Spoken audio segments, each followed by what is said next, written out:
Good morning students. Class 12 में आज आपका जो टॉपिक है, टॉपिक का नाम है कुछ हेलमिंथेस द्वारा होने वाले रोग। देखिए, पिछले वीडियोस में आपने दो हेलमिंथेस को पूरी तरीके से पढ़ लिया है। एक पहला था फाइलेरिया और दूसरा था एस्कैरिस। लेकिन इसके अतिरिक्त भी कुछ ऐसे हेलमिंथेस बच गए हैं जो रोग फैलाते हैं। हो सकता है कि वो आपसे विकल्प में या कैसे भी पूछ सकते हैं, तो इनको भी हम एक बार देख ही लेते हैं। थोड़ा थोड़ा टॉपिक है तो उसको देख लेते हैं। इसके बाद से आपका हेलमिंथेस खत्म हो जाएगा, फिर आपके जो होंगे वो जीवाणुओं संबंधित रोग शुरू हो जाएंगे।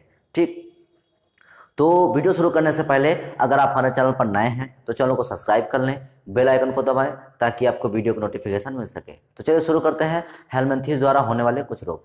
ठीक, चाहे हेलमिंथेस कहें चाहे निमेटोडा कहें, बातें कहें, हेलमिंथेस या निमेटोड के द्वारा होने वाले रोग। तो देखिए, इसमें आपका जो तीसरा है, क्योंकि ये दो तो आपको बता ही चुके हैं, अब ये तीसरा है, तो ये है टीनियासिस। कौन सा रोग है? टीनियासिस। ठीक, तो आपने टीनिया सोलियम सुना होगा, फीताक्रम सुना होगा। फीताक्रम कई बार आप सुने होंगे, छोटी क्लासों में पढ़ा होगा। ठीक, तो ये क्या होता है टीनियासिस? तो टीनिया सोलियम के द्वारा होता है टीनियासिस, या टीनिया सैजिनेटा होता है उसके द्वारा होता है। ठीक, तो देखते हैं टीनियासिस। यह रोग फीताक्रमी, टीनिया सोलियम तथा टीनिया सैजिनेटा के संक्रमण से होता है। देखिए, जो टीनियासिस रोग है ये टीनिया सोलियम के द्वारा भी हो सकता है और टीनिया सैजिनेटा के द्वारा भी हो सकता है। ठीक, फीताक्रमी होते हैं, यकृत क्रमी होते हैं, इसमें बहुत टाइप के क्रमी आते हैं। तो जो होते हैं ये सब चपटे क्रमी होते हैं फीते के जैसे। तो इसलिए ये जो होता है फीताक्रम टीनिया सोलियम तथा टीनिया सैजिनेटा के संक्रमण से होता है। कौन? टीनियासिस। परजीवी के कारण पाचन में गड़बड़ी तथा बच्चों की वृद्धि प्रभावित होती है। मतलब जो ये परजीवी है, कौन? चाहे टीनिया सोलियम हो सकता है या टीनिया सैजिनेटा हो सकता है। इस कारण से प्रॉब्लम क्या होगी? तो इस परजीवी के कारण क्या होगा? बच्चे में, जो बच्चे होते हैं उनमें पाचन में गड़बड़ी, या वयस्कों में पाचन में गड़बड़ी हो सकती है।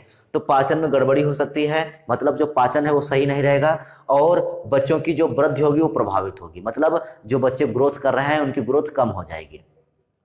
तो ये थे टीनियासिस के द्वारा प्रभाव। अगला एंटेरोबिएसिस। एंटेरोबिएसिस क्या होता है?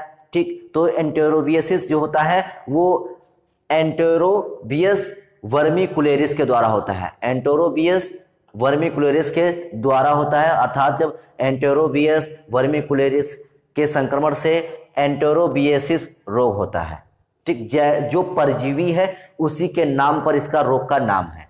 ठीक, इसमें होता क्या है? तो यह रोग सामान्यतः बच्चों में होता है। मोस्टली जो ये रोग होता है किसमें होता है? बच्चों में होता है।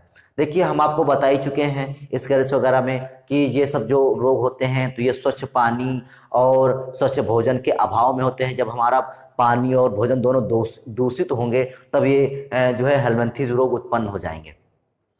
ठीक, तो इसलिए भोजन और पानी को स्वच्छ तरीके से ग्रहण करना चाहिए। तो एंटेरोबिएसिस वर्मिकुलेरिस जो होता है के संक्रमण से एंटेरोबिएसिस नामक रोग हो जाता है और यह रोग सामान्यतः बच्चों में होता है। इस रोग में होता क्या है? तो गुदा के पास, गुदा मतलब क्या होता है?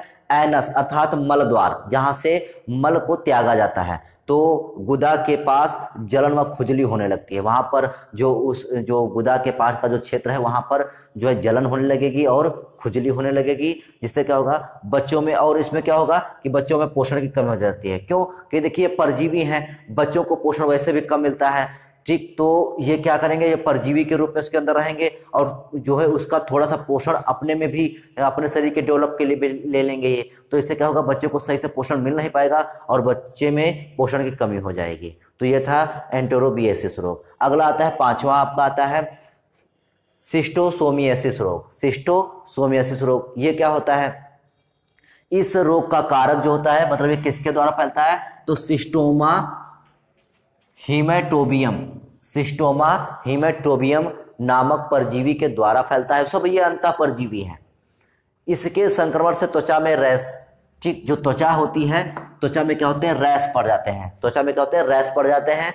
खुजली होती है, त्वचा में खुजली होने लगती है तथा इयोसिनोफिलिया आदि का लक्षण प्रकट होता है। इयोसिनोफिलिया, अब ये इयोसिनोफिल क्या होता है? आपने इस्नोफिलिया सुना होगा। डॉक्टर के पास जाते हैं तो हम लोग डॉक्टर हमसे कहता है कि इस्नोफिलिया हो गया है तुमको। इस्नोफिलिया क्या हो गया है? क्योंकि हमारे शरीर में जो वाइट ब्लड सेल्स होती हैं WBCs, तो WBCs का एक सेल्स का एक प्रकार है।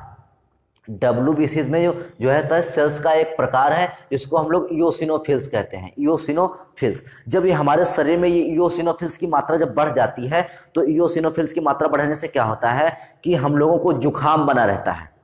मतलब 1 महीने तक, 2 महीने तक, 4 महीने तक हो सकता है। जब तक इओसिनोफिल्स हमारे शरीर में बढ़ी रहेंगी तो क्या होता है, हमारे शरीर में जुकाम बन रहता है। ये एक प्रकार की एलर्जी को प्रदर्शित करते हैं। अगर हमारे शरीर में इओसिनोफिल्स की मात्रा बढ़ रही है तो इससे हमें क्या प्रदर्शित हो रहा है कि हमारे शरीर में एलर्जी है।